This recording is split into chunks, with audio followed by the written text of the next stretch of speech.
तर नमस्कार मित्रांनो, स्टार प्रवाह वाहिनीवरील घरोघरी मातीच्या चुली या मालिकेला सध्या प्रेक्षकांच्या प्रचंड रोषाचा सामना करावा लागत आहे।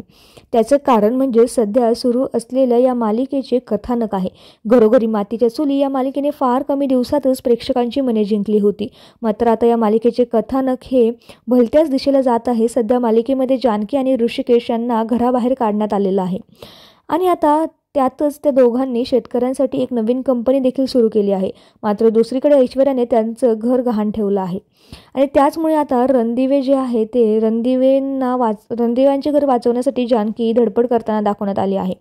जानकी आणि ऋषिकेशने स्पर्धेत जिंकलेले पैसे ती घर वाचवण्यासाठी त्यांना देण्याचा निर्धार करते। त्यासाठी ती आपल्या नवऱ्याच्या विरोधातही जाते।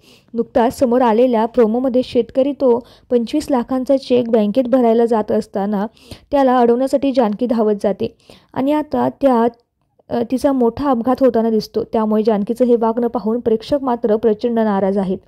ज्या रणदिवे कुटुंबियांनी हिला घराबाहेर काढलं त्यांच्यासाठी ती धावते। स्वतःच्या नवऱ्याला जे लोक वाटेल ते बोलत होते त्याच्यासाठी हिला काहीच वाटत नाहीये असं म्हणत नेटकरी आता आपला राग व्यक्त करताना दिसत आहे। त्यामुळेच मालिकेचा हा प्रोमो पाहून अनेकांनी जानकीवर आता संताप व्यक्त केला आहे। अतिशहाणी आणि एक नंबरची बावळट दाखवली आहे ही जानकी। इतका मूर्ख कोणी असतं का?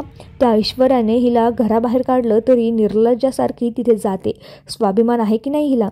हिला घरातून नाही तर मालिकेतून हकलून द्या। शेवटी स्वार्थीपणा केलाच ना या जानकीने। कशाला शेतकऱ्यांचा पुळका आहे असं दाखवायचं? खोटारडी आता स्वतःचे घर वाचवायला धावते। एकूणच प्रेक्षक मालिकेच्या नायिकेवर म्हणजे जानकीवर चांगलेच संतापलेले दिसत आहेत। जानकी हे पात्र निव्वळ अक्कलशून्य दाखवल्याप्रमाणे वागत असल्याचं प्रेक्षकांचं म्हणणं आहे। तर तुमची मालिकेसंदर्भात काय प्रतिक्रिया आहे ते आम्हाला कमेंटमध्ये कळवायला विसरू नका। धन्यवाद।